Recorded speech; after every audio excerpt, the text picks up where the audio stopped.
Top quality और consistent performance के लिए सिर्फ सिल्वर पंप्स एंड मोटर्स, नाम याद रखना। નજર કરીએ તો પૂરની તબાહી બાદ હવે વડોદરામાં રાજકીય પૂર આવ્યું છે, જ્યાં ન્યૂઝ કેપિટલ પર ફરી રાજકીય પૂરની એક્સક્લુઝિવ ખબર સામે આવી રહી છે કે જ્યાં એમએલએ કેયુર રોકડિયાના કોંગ્રેસ પર ગંભીર આરોપ છે।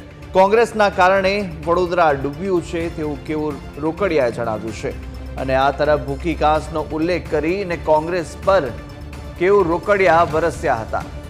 તો વર્ષ 1976માં કોંગ્રેસે બિલ્ડરોને આડેધડ મંજૂરી આપી દીધી હતી બાંધકામની, અને કોંગ્રેસે ભૂખી કાંસ પર દબાણોને મંજૂરી આપી હોવાનું કેયુર રોકડિયાએ જણાવ્યું, જ્યાં કેયુર રોકડિયાએ નકશો બતાવીને કોંગ્રેસ પર પ્રહાર કર્યા હતા અને કહ્યું હતું કે કોંગ્રેસને લીધે લોકોએ પૂરનો સામનો કરવો પડ્યો છે અને આ કોંગ્રેસનું પાપ છે જેને લીધે લોકો ડૂબ્યા છે।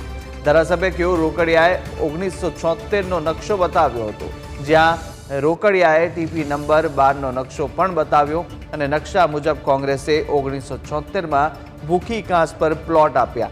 1974થી 1995 સુધી બાંધકામની પરવાનગી આપી હોવાનું કેયુર રોકડિયા કહી રહ્યા છે।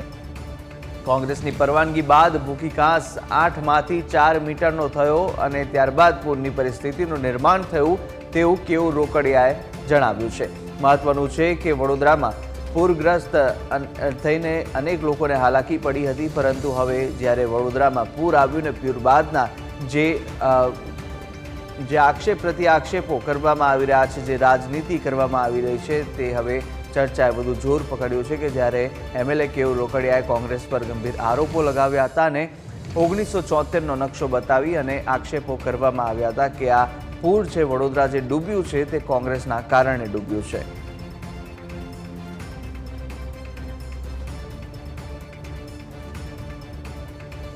આમાં બે મુખ્ય મુદ્દા છે જે કોંગ્રેસ હંમેશા આક્ષેપ કર્યો છે, એ વિશ્વામિત્રીના દબાણો અને ભૂખી કાંસના દબાણો। આના કારણે વડોદરામાં પૂર આવ્યું છે, આવો એમનો હર હંમેશ માટે આક્ષેપ રહ્યો છે। આજે ભૂખી કાંસ વિષયની અંદર 1976માં આ વિસ્તારમાં જ્યારે ટીપી 12 ફાઇનલ થઈ, હું 1976ની વાત કરું છું, ત્યારે એના જે ટીપી મંજૂર થઈ, એટલે ટીપી મુસદ્દો જે મંજૂર થયો, ડ્રાફ્ટ ટીપી મંજૂર થઈ, એની અંદર ભૂખી કાંસનો એકડો જ કોંગ્રેસે કાઢી નાખ્યો। એટલે કે હું આપને નકશો દેખાડું, આ બધી જ જગ્યા પર જ્યાં ભૂખી કાંસ હોવી જોઈએ એ જગ્યા પર કોંગ્રેસે ફાઇનલ પ્લોટો આપી દીધા। આ મેપની અંદર એકતાનગર આ પોઝિશનમાં છે, એકતાનગરની બાજુમાં Shivam corporation cooperative housing society છે। આ બંને એ ભૂખી કાંસની ઉપર ફાઇનલ પ્લોટ ફાળવેલા છે। આની અંદરથી ભૂખી કાંસ જતો હતો અને આમાં ફાઇનલ પ્લોટ, આ શરૂઆત જ બતાવું છું, ભાઈ પાછળ બીજી બધી બહુ સોસાયટી છે, પણ આ એકતાનગર બન્યું પણ કોંગ્રેસના શાસનમાં છે, બરાબર છે।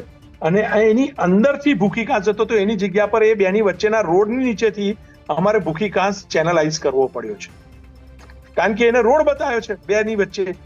તો એની આગળ એવું જ બીજી સોસાયટી છે અંબિકાનગર, બીજી એક અમારી પ્રાથમિક શાળા છે, જલજ્યોતિ છે, આ બધાની નીચેથી ભૂખી કાંસ પસાર થતો હતો। એ ભૂખી કાંસ અમારે ચેનલાઇઝ કરીને રોડની વચ્ચે નાખવો પડ્યો છે। આગળ સૂર્યા ફ્લેટ્સ છે, એમાં પણ આ જ હાલતની અંદર ભૂખી કાંસને દબાવીને અમારે એને ચેનલાઇઝ કરીને બહાર સોસાયટીની વચ્ચેથી કાઢવો પડ્યો છે। આ તમામ જગ્યાઓ જેના કારણે ભૂખી આજે 4 મીટર પહોળી રહી છે। ખાલી લોકોને એવું લાગતું હશે કે હું પણ આક્ષેપ કરી રહ્યો છું, હું આક્ષેપ નથી કરી રહ્યો, હું હકીકત જણાવી રહ્યો છું કે આ એ પરિસ્થિતિ છે, આ એ નિર્ણય છે 1976નો, જેમાં ભૂખી આખી ખાઈ ગઈ કોંગ્રેસ અને એની જગ્યા પર ફાઇનલ પ્લોટ બિલ્ડર